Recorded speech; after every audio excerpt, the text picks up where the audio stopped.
What happens to outsiders of the dark web, newbies who have never experienced the darkness of the deepest pits of the web? Stay tuned and listen to one girl's story of her dark web camgirl experience.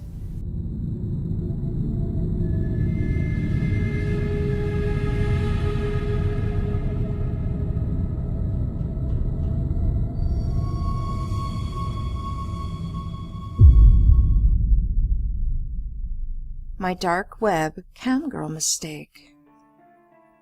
When I was 18, I was pretty desperate to go to college, so I took all of the scholarships I could get. It still didn't add up to what I needed, so I decided to be a webcam girl.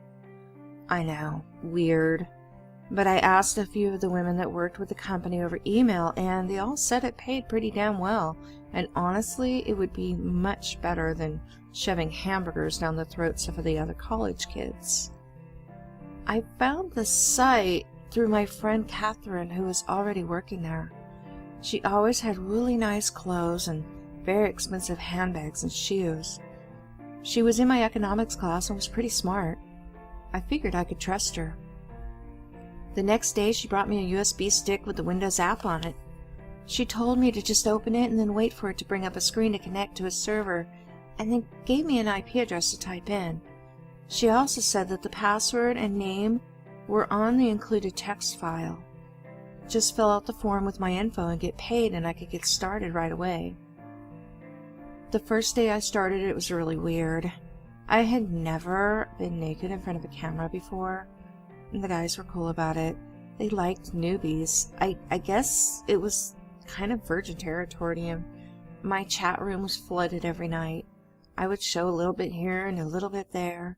At times I felt something like an auction cow, because the one who bid the most in the room was the one who could talk to me. Then other times it made me feel like a special movie star, because all of the men told me how beautiful I was and called me goddess. The high bids always brought in around $600 per night, but it started to get really creepy when this one guy kept on outbidding everybody. The first night he bid to stay in the room alone with me, and I made about $550, and all we did was chat. It was kind of creepy because he wore a mask the whole time and wouldn't let me see his face. He said it was because he didn't want me to take pictures of him and show his wife. I wasn't going to anyway, but I understood. At the end of the night, he just smiled and asked me to blow him a kiss. I did. I thought it was cute. The second night was about $600, and I went topless for him. So what? I used to go topless all the time at the lake. It really wasn't an issue. For the next week, we chatted topless, talking about our day and what happened. It all seemed so innocent. We learned a lot about each other. Well, he learned a lot about me. I told him about my classes and family. He told me about his work and family. I don't know if I believe him or not, but I felt like we were getting really close. The next week, though, as he still wore the mask, he started making demands and increasing the rate he was paying me through tips. Since he was paying so much every night and staying on the whole time, plus sending tips, I was gaining popularity. See, when I stay high on the chat for a long time, I get points, and my points were really high compared to the other girls. Each chat would fill about 100 guys who were slowly outbid by him. The first night of that week, he paid $1,200 for the first chat. I was floored until he made his demands. Now that I paid $1,200 for you, you are going to do what I ask. I giggled and agreed. He asked me to go completely naked for him. I did. Then he wanted me to dance. I did that too. Then he wanted me to call a stranger and tell him that I want to do all kinds of naughty things with him. At first I hesitated, but he said to use *67, I guess, on my phone, and it couldn't be traced. I did it. I felt like a fool, but the guy on the phone kept talking like we were having phone sex, and it was really cool. I was also given an extra $1,300 into my account. The next few nights were similar. I did some things on cam I wasn't too proud of that I won't go into detail about here, but since the conversation was private, no one would ever know. I banked about $4,000 over the next few nights. Then he offered me 10 grand. I couldn't refuse that. I thought he was going to do something pretty normal until he brought in another woman into his room with him. She was clothed in lingerie and tied up to a chair with a ball gag in her mouth. When I looked closer, it was my friend Catherine. The woman had obviously been crying because mascara was running down her cheeks, and she was just shaking her head no the whole time. "Tell me what to do to her," he laughed behind his mask. "Let her go," I demanded. "Wrong answer," he snarled and slapped her across the face. "Every time I don't like your answer, I will hurt her more. Now tell me what to do with her. If you disconnect, I will kill her." Catherine started screaming through the ball gag and trying to wiggle out of her restraints. The site had an emergency button I could click on, but I know he would notice since the computer was across the room. I had to make an excuse. "Kiss her while I take off my clothes. I want to be comfortable while I watch." I started to unbutton my blouse while he turned around and pulled the mask up over his mouth. He started kissing her while I reached forward and hit the emergency button. Honestly, I didn't know what the button did, but I hoped it would keep him on. It didn't. The site logged me off and told me to wait for a phone call.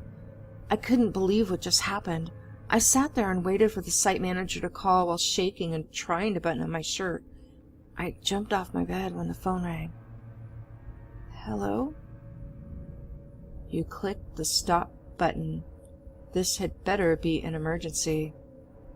"He had her in his room. He was going to kill her." "Who?" "My last customer when I was pressing the button." Then the unthinkable happened. I heard the muffled sobs of the woman in the background, and then an evil laugh. I felt like the room was spinning around me. It was him. Finally silent.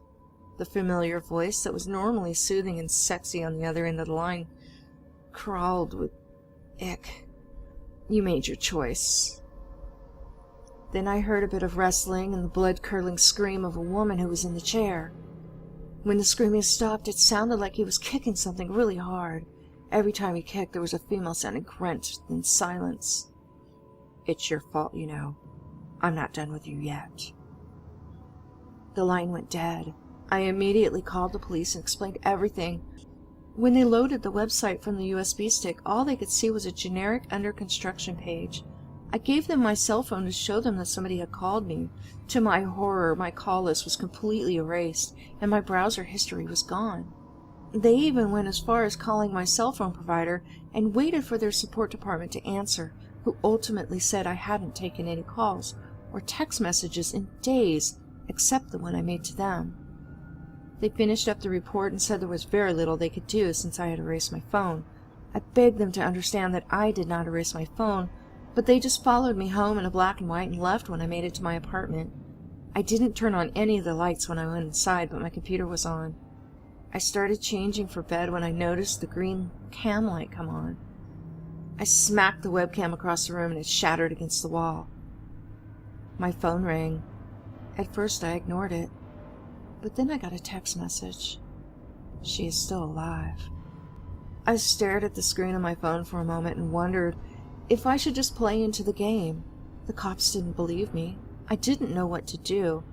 Then he texted a picture of me posing for the webcam, naked. "Get back online. I want to play or I will kill her," he texted again. Reluctantly, I opened the app he had sent to me and logged in. I sat there watching as he danced around her limp body. I could see she was still breathing, but barely. I dialed 911 and didn't say anything. "Why aren't you on cam?" he said loudly into the mic. I couldn't answer as my webcam was across the room in pieces. I didn't know what to do. Could I text while on the phone with 911? "Why are you not on your cam, bitch?" he said loudly and pulled Catherine up by her hair. I could see that her eye was already starting to turn black from the blows. I quickly grabbed my phone and texted back, "I broke my webcam when you scared me the first time." "Lies, lies, lies." He shook his head and turned off the cam. "Did you get that?" I whispered into the 911 operator. "Did you get that?" I whispered into the phone to the 911 operator. The voice on the other end laughed. It was him. "Yes, I did. I hacked your phone. You were dumb enough to root it for me when you installed our app. Welcome to my playland." The record button flashed on my phone, indicating that he was now using my phone cam. I dropped it into the desk drawer, and it started ringing until the battery died. The next few days went by without incident, except Catherine never showed up for class. Then the cops came to school and started asking us questions. When they finally got to me, I told them everything. They came back to my apartment with me and took the dead phone. He didn't have a chance to break into it again, as it had died. It left all of his information, as well as the texts he had left. The FBI explained a bit about the web app I was using. It was called Tor, or T-O-R, and led to what was called the dark web.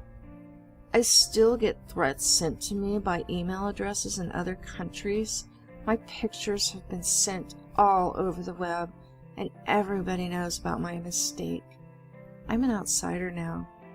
They stripped my scholarship, and now I just work for a factory under a different name. I hope he never finds me. He's still out there, and no one can catch him. This is Spooky Boo. If you enjoyed listening to this story, then subscribe to my YouTube channel. You can also submit your own story to 707spookyboo22.com. I can't wait to hear from you.